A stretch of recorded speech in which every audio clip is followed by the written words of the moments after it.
Akar yang kuat. Ada dua orang tua yang hidup bertetangga. Keduanya sama-sama sudah pensiun. Yang satu, Marco, adalah pensiunan guru.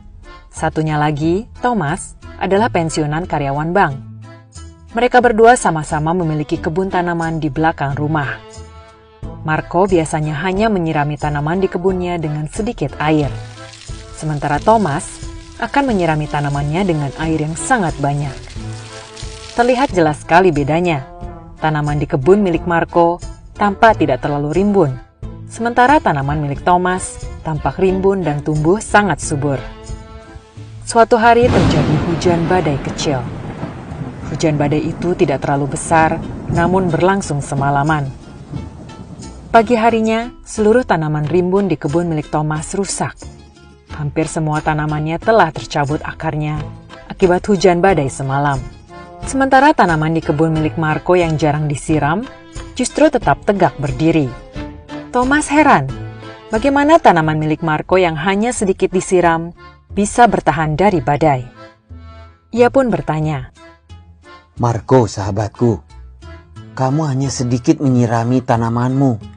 Bagaimana bisa tanamanmu bertahan dari badai?"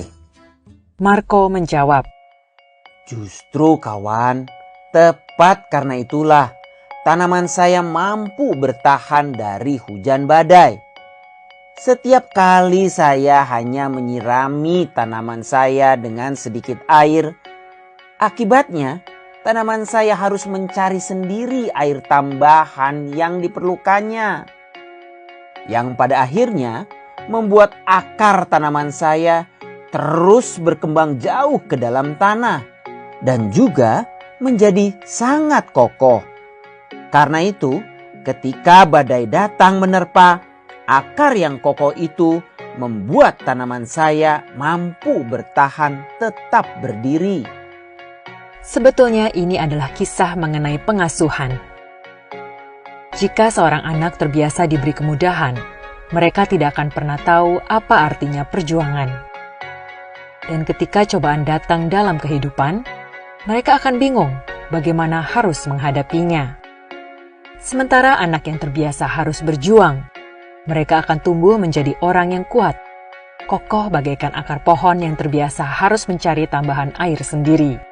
Dan ketika cobaan datang dalam kehidupan, mereka sudah siap untuk menghadapinya. Ajari mereka cara berjalan, namun biarkan mereka menapaki jalannya sendiri.